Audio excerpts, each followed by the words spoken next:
All systems go. Clear for liftoff.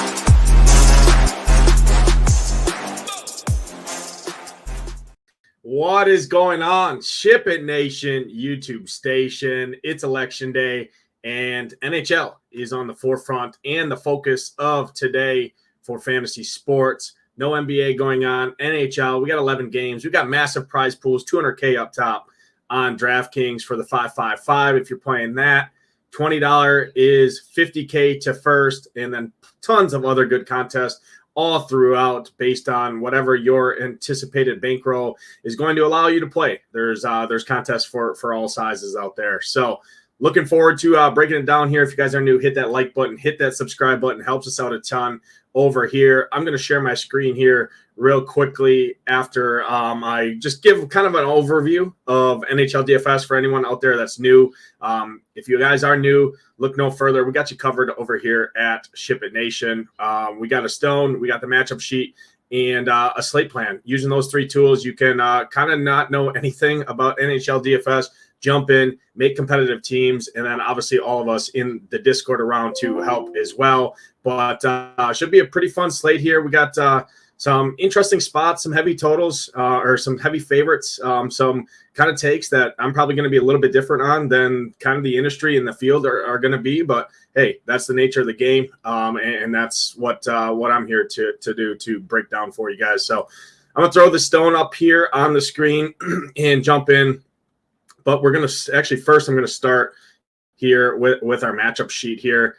NHL DFS can be kind of cumbersome for anybody out there new jumping in. I know a lot of you out there probably really don't understand NHL. This is probably your first or second time playing NHL DFS, right? Because you're looking for some action on this election day. Nothing else really going on. So you open up your DraftKings app, and the featured contests right there are NHL, which you find yourself probably degenerating in and jumping in. So no worries. I got you covered here. In terms of roster construction, correlation's king in NHL, just like it is in MLB here.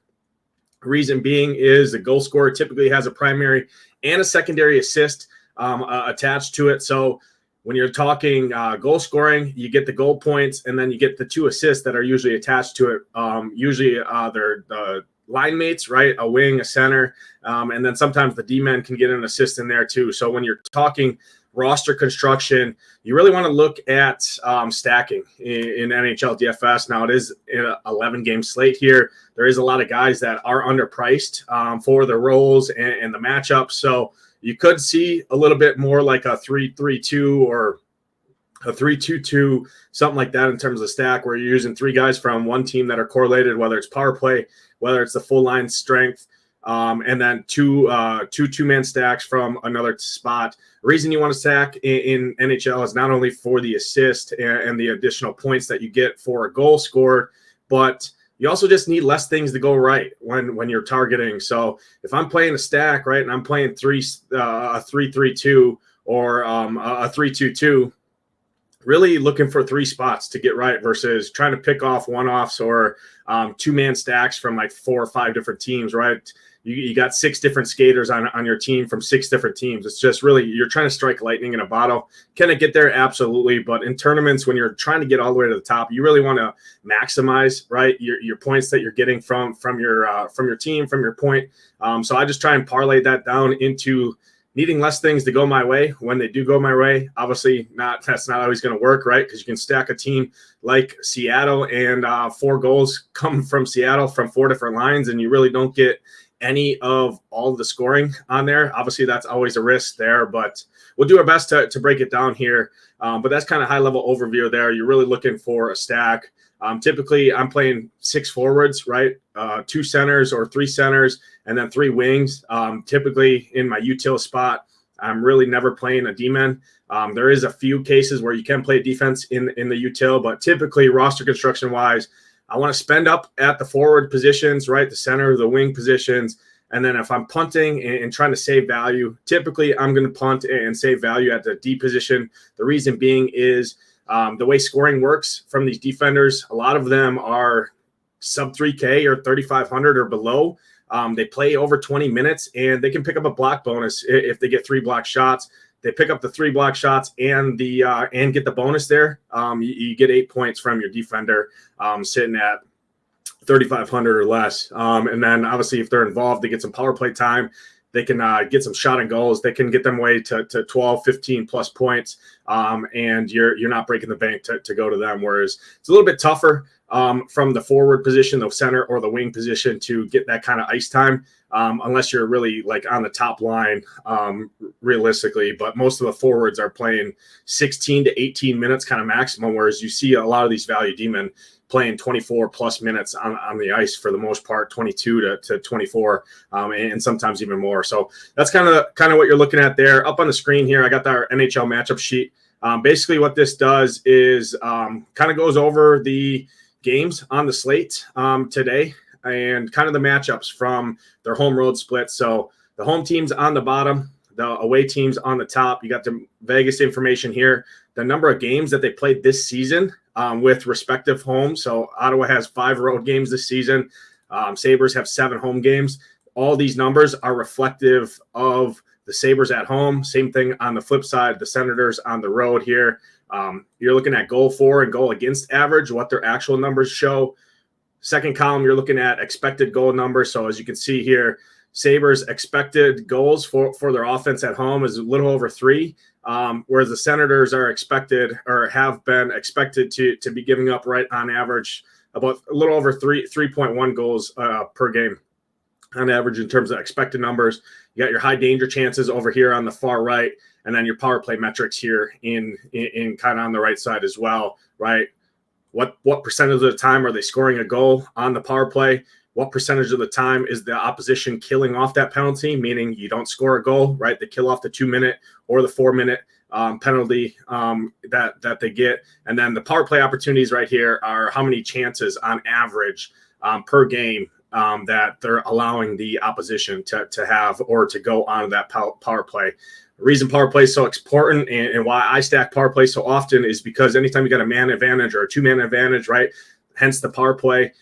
You just have an advantage up on the field. You can control their zone, right? They got 1 less person or 2 less people on the skaters on the ice out there to really defer, and you just get a lot more shots on net. And typically that's when a lot of the goals are scored there. So that's where that's important. But again, we got every game listed on here. And I really use this to kind of pinpoint my spots and then jump over to the stone and grab the individual skater point. So this is a great sheet. I created this many years ago when I started NHL DFS, used it myself, and then brought it over here to SHIPIT Nation, and the members have absolutely loved it. The reason it's so nice is that it's respective home road, because some teams play better on the home, some teams play better on the road. Same thing.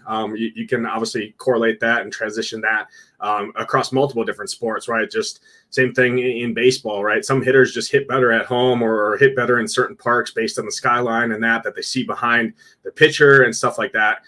Some of that kind of correlates here into NHL as well. So that's the matchup sheet in Cumbersome there. Let me jump over. Let's talk the stone, and we're going to go game by game and talk on the stone here. One-stop shop in terms of DFS, the greatest tool. Thanks to DGen and his crew coming over to the nation, bringing the stone. We got it for every sport possible, and you literally can come here. You got all the skaters. You got their line matching over here on the left, where their even strength line, their power play line. Typically, when you're targeting a power play, you really want to focus on that power play 1.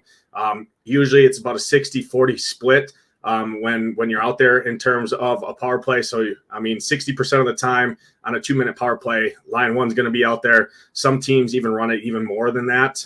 You can definitely target the power play line 2 guys, but typically I'm focusing on the top power play because that's just usually the power play that's the best and has the highest probability to score when they're out there. So that's a little bit more on that.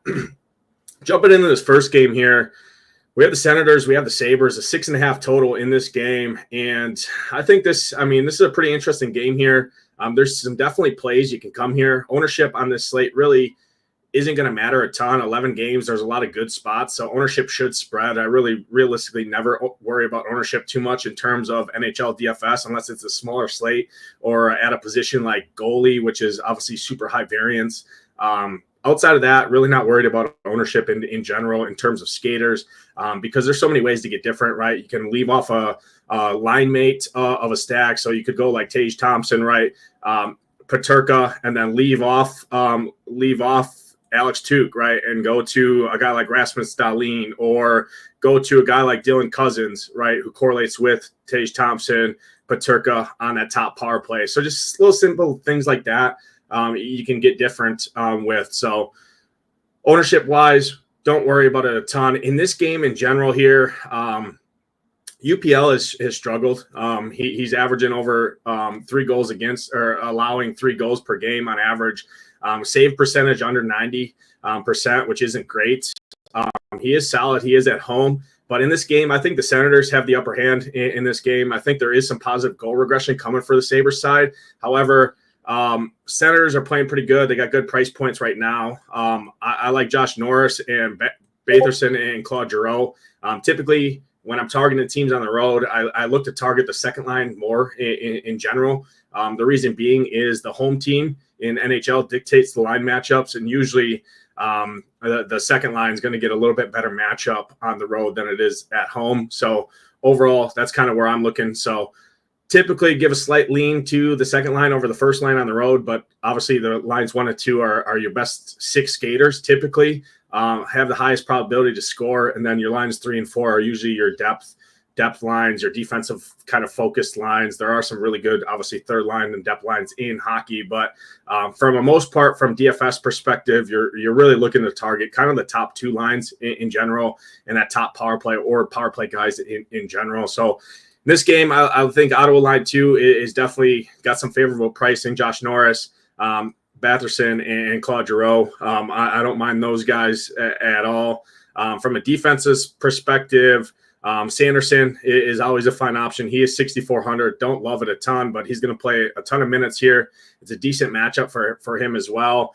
And then I will say Ottawa line 1 has a ton of upside, and for their prices respective to the slate, I think from an ownership standpoint, they're just going to be significantly lower owned than other teams that are in their kind of realm of pricing wise. So Tim Stützle, right, Brady Tkachuk, and Ridley Grieg. You can leave Grieg off the stack here.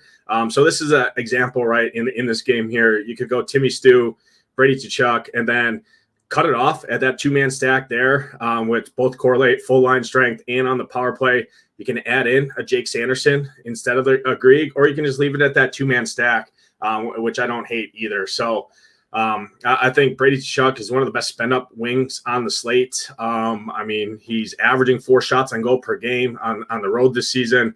He's playing over 18 minutes. He's got a good matchup here, and UPL has kind of struggled a little bit in that. On the flip side, Tage Thompson's always a threat for multiple goal upside at home.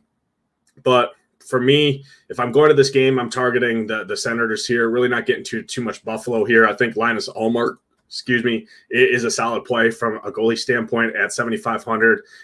Typically another spot where I tend to spend down a little bit because it is such a high variance position. A lot of times I will play whoever fits realistically, as long as it's not some crazy goalie or a goalie that I really don't think is very good. But Linus Ullmark, I think, is a good goalie for sure. Coming over from Boston last season, 7,500, everything kind of checks out right there. And Senators are favored as well, so I don't mind that for sure.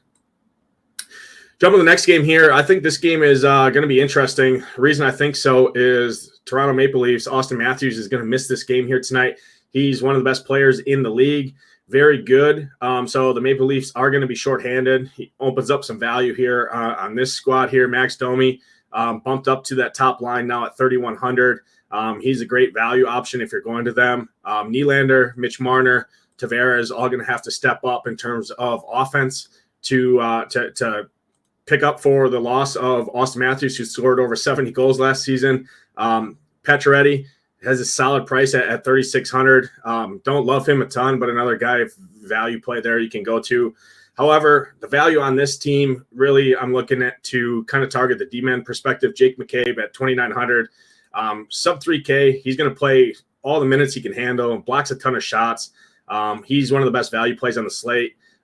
Morgan Riley, you can add to his stack. So if you want to go a top line stack with Mitch Marner, Max Domi, and like a Morgan Riley, I don't hate that. I would probably prefer to go like a Tavares, Nylander, Marner or Knees, and then add in a Riley just to get that power play stack. But definitely good plays. However, I think Boston kind of wins this game here. I think the loss of Austin Matthews is just pretty tough to overcome here. Boston has not been great on the road this season. I think there's some positive goal regression coming.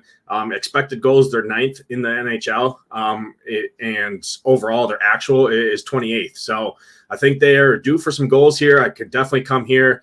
Solara's in net has been great, but I think Boston can definitely get to them. On the Boston side, Elias Lindholm at 5,500, Pastrnak and Brad Marchand would be who I go to. No ownership's really going to go to them. I'm just focused on the big dogs for Boston realistically. Could you play Charlie Coyle? Yeah. Azacha? Yeah.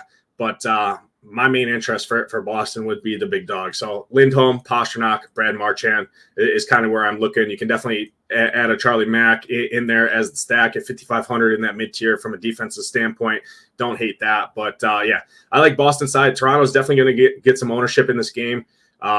Nylander's playing good right now. Mitch Marner, both of those two guys are decent. I put them in the slate plan. You can play them as one-offs or mini stacks there. But I definitely like Boston here in tournaments for sure. Jeremy Swayman, another spend-down goalie that I think is in a pretty solid spot here tonight. Not favored by any means, but 7,300. He's going to see a ton of shots from Toronto here, and I can definitely see Boston coming into Toronto and beating them overall with Austin Matthews off that squad there for sure. Next game on the slate, this is one of my favorite stacks of the night here. Calgary Flames, minus 130 road favorites here. Montreal has been absolutely atrocious the last 5 games, especially at home. Montembeault has started tremendously. He was breaking slates left and right. He's kind of regressed back to where he should be. I have zero interest in him at 7,800. I actually love the Flames here a ton. Flames one of my favorite stacks of the night. Montreal has been the worst team in the league in shots allowed, expected goals against, and high danger chances against over the last 7 home games that they played. And I think this is a smash spot for the Flames. They're going to get a ton of ownership. However, I just don't really worry about that too much. I think you can just pair them up with some lower owned spots that I think I'll talk about here in a little bit that can get you different for sure. You can play the Flames with Boston, for example, and Boston has no ownership, and you can fit them with the big dogs on Boston and make it fit pretty easily there. So that's just one example there. On the Flames side, Kadri playing great this season, 6,100, fair price for him.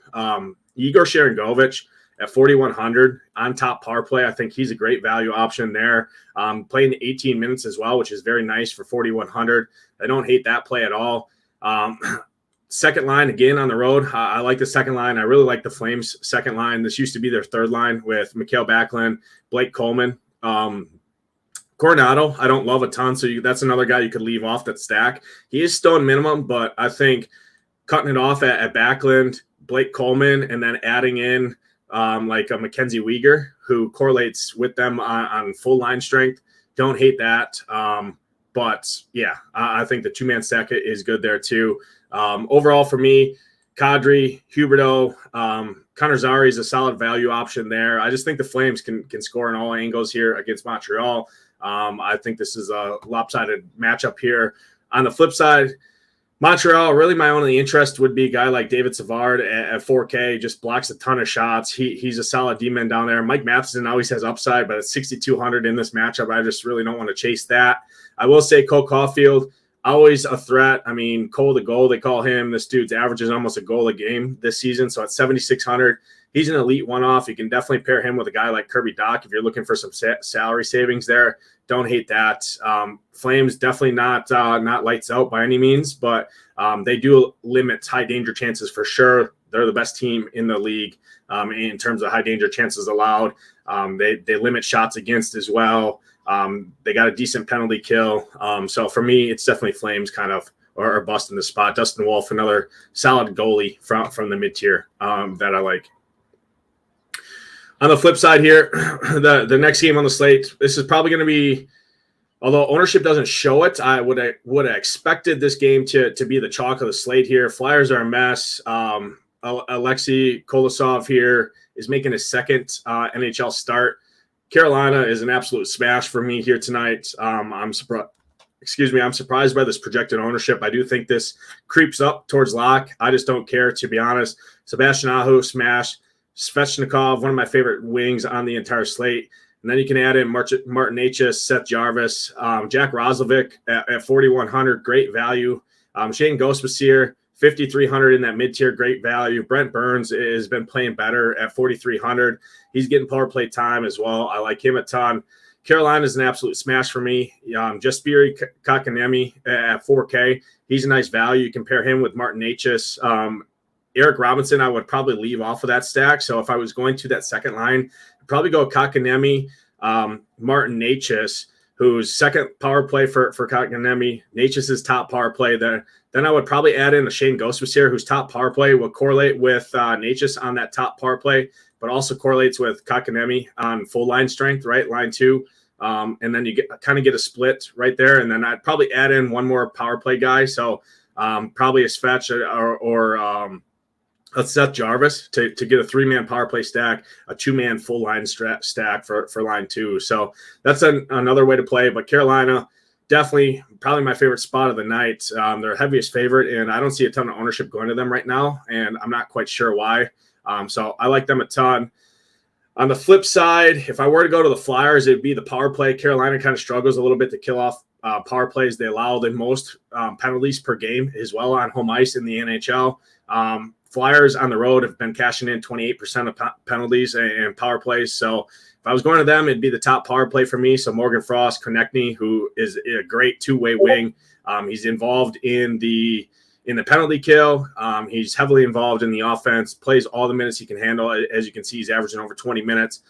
So Frost, Konechny, Tippett, and Michkov would be the guys I would focus on for the power play. And then obviously a Jamie Drysdale as a punt demon who gets power play time. You can definitely add him in. So virtually unowned. I don't think they pick up any ownership. All these guys will probably be sub 1% or less. Could be a little a nice little spot here. It is a decent game environment, but mainly Carolina or pass for me in this spot. I just think the Flyers power play is kind of interesting. Doesn't break the bank, and nobody's going to play them for sure. And it is a pretty solid matchup for the power play against Carolina. Next spot on the slate here, kind of a chalky spot here. Penguins kind of a mess this season. Overall, they're 5-8 coming in, facing a 4-8 Islanders team. I think the Islanders are the better hockey team. Also give a slight bump to the Islanders in this matchup because they are at home here. Sidney Crosby is on fire right now. He's viable for a spend-up center on the slate at 8K. I just don't love it a ton. Malkin, I will say Rickard Raquel at 5,200. He's still got some value left on that price point right there. He's been playing great this season, mid-tier. Gets top line, top power play, 17 to 18 minutes right there. So I don't hate that. But Penguins, for me, are pretty much a pass in this spot. I just don't like the spot for them. If I were to go to this game, it'd definitely be on the Islander side. Brock Nelson, Kyle Palmieri, and Maxime is definitely a great stack. They're super underpriced. But I do want to call out Jean-Gabriel Pageau, Anders Lee, and Bo Horvat. I expect that line stack to be super popular. Anders Lee and Pageau are probably two staples in cash. At 3K, 3,900, you could definitely use those two guys as a 2-man stack. Leave off a Horvat. You could add in a Noah Dobson if you want to spend up a D. Just because, Pageau at 3K, Anders Lee at 3,900, both getting top line, top power play work in a matchup against the Penguins, who are super leaky. I don't think Ned's very good in that at all. I just think, they're way too underpriced for the roles. Anders Lee's been great all season. So definitely like those two a ton. Two of the best value plays on the slate right there. Anders Lee, Jean-Gabriel Pageau. You can definitely add in Bo Horvat, who has a ton of upside always. He's going to play over 20 minutes. I expect him to be pretty popular. This price point is too cheap for the matchup for sure at 5,800 for him. And then, yeah, Noah Dobson as a spend-up D-man, great option there for sure. You got some other solid guys here on the Islanders as kind of punts. One guy we don't right here, Scott Mayfield, 2,500 still in minimum. He's going to block some shots. Islanders have tons of injuries in their defensive front, and I just think Scott Mayfield's going to get thrusted into more minutes. A lot of these guys, I don't even know who they are, right? Grant Hutton, don't know him really. Dennis, don't really have a clue who he is. Noah Dobson's good. Pulock's good. Scott Mayfield's good. But they're so decimated in their defense standpoint that Scott Mayfield, that's still in minimum, can really easily pick up 3 blocks and pay off that price point. So if you need a stone punt, don't really hate him. On the flip side, Matt Grzelcyk at 3,400, a great value option. Get top line, top power play at 3,400. Don't hate that. But definitely like the Islanders in this game for sure. One of the best stacks. As you can see, they're going to be pretty popular. They're projecting pretty well, but for a good reason. Penguins are pretty leaky, especially on the road this season. And Islanders definitely pretty solid at home for sure. Talked about a lot of games that I had a decent amount of interest in. Coming to this next one, really not a lot of interest for myself. You can definitely play Nikita Kucherov, but at 9,200, I don't love it. My preferred would probably be the second line and Nick Paul. Going to like a Jake Guentzel would be my preferred, but really a game that I'm kind of underweight on. I will say Vasilevsky is one of the best goalies in hockey. At 7,900, price is right. Don't hate him. He should see some volume from these Blues. They shoot the puck a decent amount, but overall, I think it's a pass game for me in terms of DFS. You can definitely play some value guys or like a Victor Hedman, but for me, really not a spot I'm looking to target too much. I will say Colton Parayko is playing great right now, 5,100 in that mid tier for a defender. Great option there, but outside of that, really not a spot that I'm looking to get to too often for tournaments here. 11 games on the slate, can't play them all. Kind of more of the same in this one. Kings in the Wild. I think this game kind of drags a little bit here. If I were to go to a spot, it would be the Wild top power play. The reason being is the Kings struggle on the road to kill off the penalty, and they allow a decent amount. They're killing off about 78%, which isn't terrible, but it isn't great. They do give up a ton of opportunities, over 4 chances per game, and the Wild have been pretty solid at home in terms of the power play. Eriksson Ek, Kaprizov, Boldy, Zuccarello, and Brock Faber. Called Brock Faber's breakout game the other night, 4,400. He was absolutely electric last season. He's still got a fair price point. I won't hate him in, like a power play stack for the Wild. But again, really not a spot I'm looking to target in tournaments, the Kings and the Wild. Probably just some D-men possession, D-men plays. Jonas Brodin, solid. Spurgeon, solid. But I will say Brant Clark at 5,200. Still, I mean, this dude's heavily involved. I mean, he's averaging almost assist per game this season at 5,200. Don't hate him. But again, a game that I'm kind of under on in terms of tournaments. So can't play them all. Again, that's another one that I really don't have a ton of interest in. Head in the next game here. Winnipeg looks like the best team in hockey. They're 11-1, absolute wagon to start the year. Connor Hellebuck, best spend-up goalie on the slate, in my opinion, at 8,400. Jets, great plays here for sure. I think I like other teams more. I put Carolina ahead of the Jets here tonight. You can definitely play the Jets. I mean, they're 11-1. They're the third best home scoring team in the entire NHL. I just think that regresses a little bit here. Could you see a Scheifele at 6,900 get there? Absolutely. Kyle Connor is one of the best wings in hockey. He's probably one of my favorite spend-up wings on the slate at 8,200. He's a little bit cheaper than some of those Avs guys, a little bit cheaper than guys like Pastrnak, Kaprizov, things like that, and has just as much upside, if not more, than all of them, as you can see, averaging almost 4 shots on goal per game, averaging almost a goal and an assist per game as well. So he's a great play.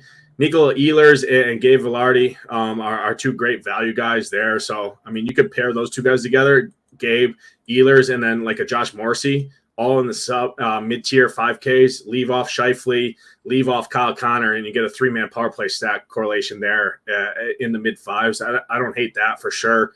On the flip side, the hockey club, Utah, pretty much a fade. I mean, obviously this is the Coyotes from last season. But pretty much a fade here. I really don't want to target Connor Hellebuck. I really don't want to target the Jets. The Jets just are in your face. They control your zone. It's just hard to score on this squad. They just don't.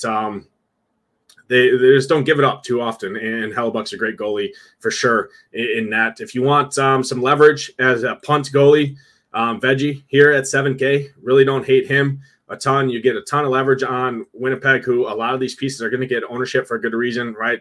They're third best home scoring team in the entire NHL, averaging almost 5 goals per game. They're 11-1, like I said, best team in hockey right now. But from a DFS perspective, you could see this game kind of get out of hand, and some of these guys like Nino Niederreiter, Mason Appleton, Lowry, some of these depth guys get more runs. So definitely a good spot. I just put the Carolina spot ahead of them, and personally, and then I like some of these other teams coming up later a little bit more than them as well. Next game here, Kraken and the Avs. I like – this is another dog spot that I like. Avs are favorite in this one, -180. The Avs have just been super leaky overall as of late here. I think Kraken can definitely, from a value standpoint, get there. I mean, Justice Anunen is going to be a net here. He just gave up 5 goals to Nashville. Nashville's been a wreck all season long. He is at home, so it's a little bit better for him. But I just think the Kraken are kind of a scrappy team overall. The only issue is when you play these Kraken, I prefer them more as mini stacks just because the scoring is always spread out so much. So my favorite guys would be Chandler Stevenson, who I think is solid for sure. He's been playing great. You can pair him with Jaden Schwartz and Burakovsky. All 3 of those correlate together on the full line strength and on the power play, which I like. 3,300, 3K, 2,800. Don't hate that. You can always play Bjorkstrand, Jared McCann. These guys kind of lead the team in terms of shots per game on average. They play a ton of minutes, getting top power play time, so I don't hate that. Riker Evans at 3,800, getting top line, top power play. Seattle have a lot of good defenders, but Riker Evans still getting point on that top power play at 3,800. Don't hate him from a value standpoint. Brandon Montour, don't love him in this matchup, but he's been insane this season. He's definitely scored. He's averaging almost a half a goal per game, as you can see there. But at 6,500, I really don't love it. So for me, it's Riker Evans. It's some of these value guys. Eli Tolvainen at 2.9K, getting top power play time. He's a great value option. So for me, Kraken, probably not a 4-man stack for me. More as like a two-man filler value stack in a spot where I do think they can definitely score some goals. On the flip side here, Colorado is going to be a fade for me here tonight. Kind of scary. I think Colorado is going to get a decent amount of ownership for sure. I will say my favorite piece on Colorado, another cash game staple, Laakkonen, 3,500. He's back here tonight, skating next to Rantanen and McKinnon.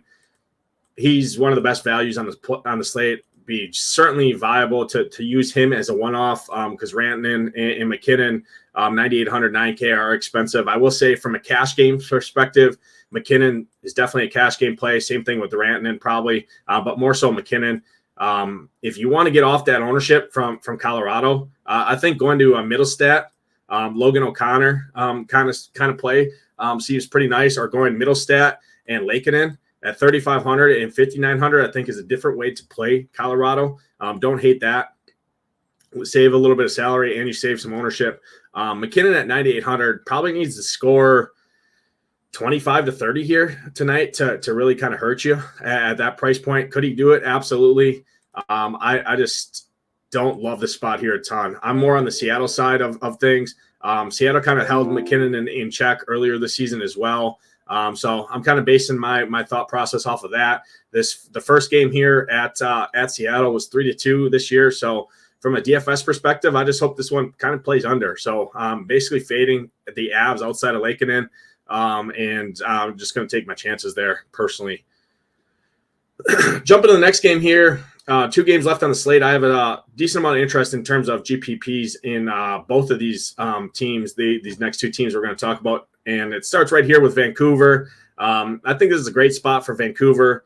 Elias Pettersson at 5,700 is just ridiculously underpriced. He hasn't been good this season, but gets a pretty solid matchup. The only thing that scares me is Lucas Dostal at 7,100 has been one of the best goalies in hockey this season. As you can see, he's averaging right around 2 goals against allowed on the season. He's saving over 94% of shots and has almost a 50% win percentage for the Ducks. who are not very good. I mean, they're 4-7 on the year, so that just speaks highly of how good Dosta's been. Can Vancouver crack the code? I'm not sure. Vancouver's a 500 hockey team here, but I'm just looking at my numbers, and I'm just looking at the expected goal numbers here against the Ducks. 3.35. I think they're due for some regression here. They have a terrible penalty kill off just 50% of penalties. They do limit opposing penalties. However, I think Vancouver, if I'm going to Vancouver, I want the power play. So Elias Pettersson, who I think is underpriced, JT Miller, who has been playing better this season, but will pick up more ownership than Pettersson. So I really like Pettersson, Miller, Besser, Connor Garland, and Quinn Hughes. Top power play guys for me. You can pair them up. You can definitely stack them up. You can go Elias Pettersson, a Connor Garland, and then add in like a Quinn Hughes. I don't hate that by any means. You can leave off like a guy like Pius Suter. However, Pius Suter's been playing great as of late. He's 2.6K.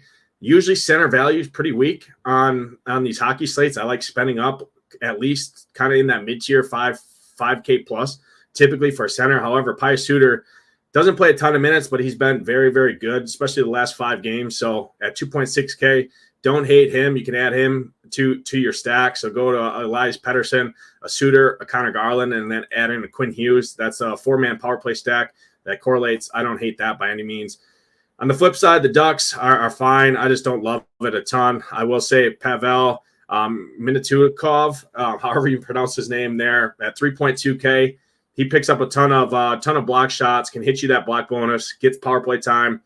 And then Alan Zellweger here, another guy, top power play, 3,500. He's really kind of more scoring dependent than some of these other defenders are, where you're kind of got a good solid floor baked in, right, with the shot block upside. He's more scoring dependent, but at 3,500 top line, top power play, playing over 20 minutes, he's still got some good value on that price point for sure.